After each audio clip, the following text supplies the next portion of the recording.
Alhamdulillahirabbil alamin. Wal 'aqibatu lil muttaqin. Wa la 'udwana illa 'alal zalimin. Asyhadu an la ilaha illallah ar-rahmanir rahim. Wa asyhadu anna Muhammadan 'abduhu wa rasuluhu min akhiril anbiya'i wal mursalin.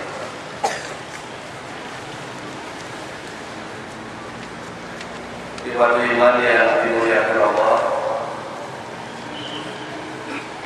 seperti biasa, sebelum kita melanjutkan kajian kita tentang Al-Quran dan kejadian manusia seri keempat, saya akan menjawab dulu beberapa pertanyaan secara singkat.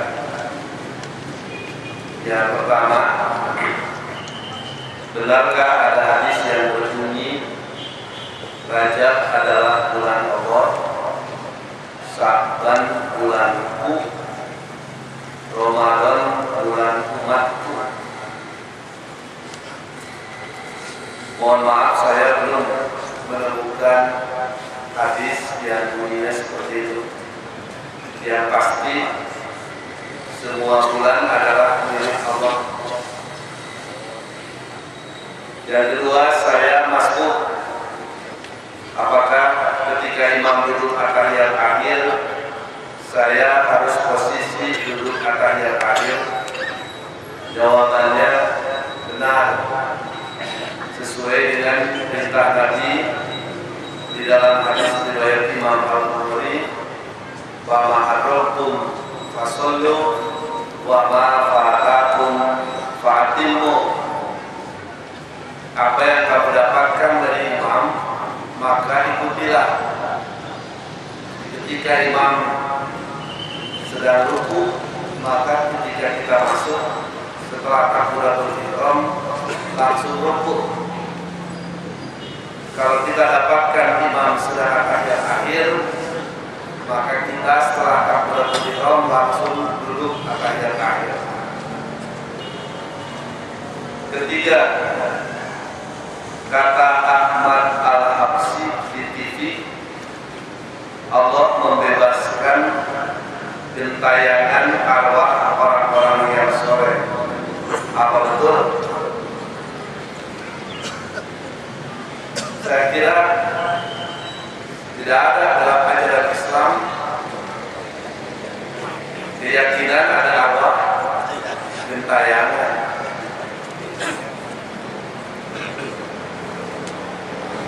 Memang di TV ramai katanya arwah Michael Jackson, Mr. Jeko tertangkap kamera. Sekarang memang banyak jamaah umroh juga yang pulang dari Mekah, pulang memperlihatkan foto yang aneh-aneh. Katanya saya memoto makam Nabi, ternyata yang terlihat hanya batu aja merah. Terus memoto jamaah, ternyata ada seperti kuda. Saya katakan semua itu dimungkinkan sekarang ini terjadi karena rekayasa elektronika, bukan hal-hal yang terkait dengan kepercayaan lahir seperti itu. Keempat, apa yang dimaksud dengan makna hakiki dan makna majazi? Makna hakiki itu arti sebenarnya. Kalau makna majazi di kita juga sudah jadi bahasa Indonesia, majaz itu artinya kiasan. Besar kepala, makna hakikinya kepalanya besar, tapi makna majaznya sombong. 5. Berdasar Al-Quran, orang mukmin bila membaca Al-Quran bergetar hatinya. Kenapa hati itu tidak saya rasakan? Kira-kira apa faktor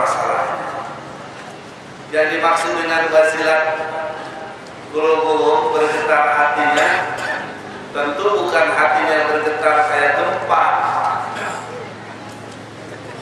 atau ada getaran kayak HP,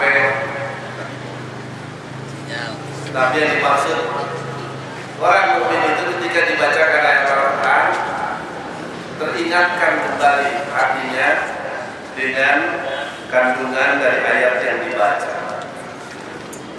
6. Makan minum menggunakan fasilitas dari saudara yang korupsi, apa akan menjadi penghalang doa? Saya kira kalau kita tahu bahwa itu hasil usaha haram, kemudian kita masih memakannya, maka insya Allah itu akan menjadi penghalang atas dikabulnya doa kita. Ada sahabat memohon kepada Nabi bernama Sa'ad agar didoakan oleh Nabi supaya dia menjadi orang yang doanya makbul, diterima. Nabi mengatakan, menganjurkan atib man amaka takun mustajab da'awat. Berhati-hatilah, apiklah kamu dalam makan dan minum, maka kamu akan menjadi orang yang dikabul doa. Hadis lain juga mengingatkan bagaimana mungkin Allah mengabulkan doa seseorang sementara yang dia makan, yang dia minum adalah barang-barang yang diharamkan atau dari usaha yang haram. 7. Bagaimana hukum mempercayai Feng Shui? Apa itu? Ramalan ala Cina. Kalau kita mempertimbangkan bunyi surat Luqman ayat terakhir, A'udzubillahi minasyaitonirrajim, wa ma tadri nafsun madza taksibu ghadan, wa ma tadri nafsun bi ayyi ardin tamut. Tidak ada seorang pun kecuali Allah yang tahu apa yang akan dikerjakan di masa yang akan datang.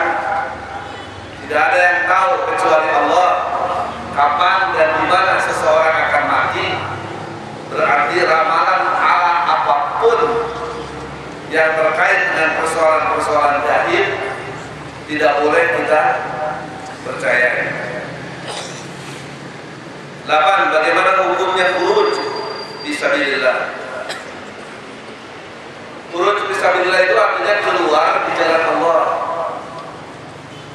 Bapak, ibu, para ikhwat iman berangkat dari rumah ke sini dalam rangka thalabul ilmi. Nabi mengatakan man kharaja bi thalabil ilmi fa huwa fi sabilillah.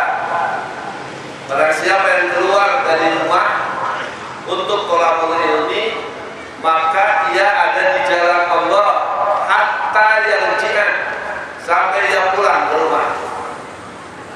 Maka khuruj di sini tentu menjadi wajib. Tetapi ada khuruj dalam pengertian khusus. Sekarang kan ada kelompok muslim yang kegiatannya itu pergi dari masjid ke masjid, nginep di masjid, makan di masjid, segala kegiatan di masjid. Mereka juga menamakan itu istilahnya khuruj. Nah, itu yang sampai hari ini kita sulit mencarikan landasan hukumnya, dasar dalilnya. 9. Mohon dijelaskan mengenai Ten Commandment. Ten Commandment itu artinya 10 perintah Allah, 10 ketetapan Allah. Ini yang diterima oleh Nabi Musa alaihissalam di Turun Sinai. Ada 10 memang. Saya tidak terlalu ingat urutannya, tapi yang pertama berbunyi jangan menyembah ilah selain Allah. 1. 2. Jangan membuat patung buaya, berketurunan dari patung. Nah, itu dilarang melentang ke teman-teman. Yang ketiga,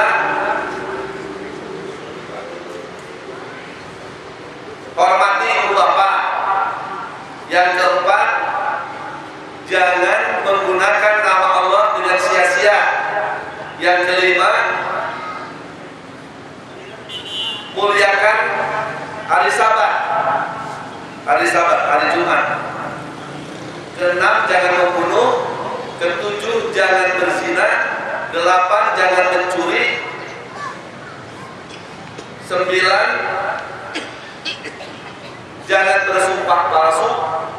10, jangan menginginkan harta orang lain dengan cara yang tidak hak.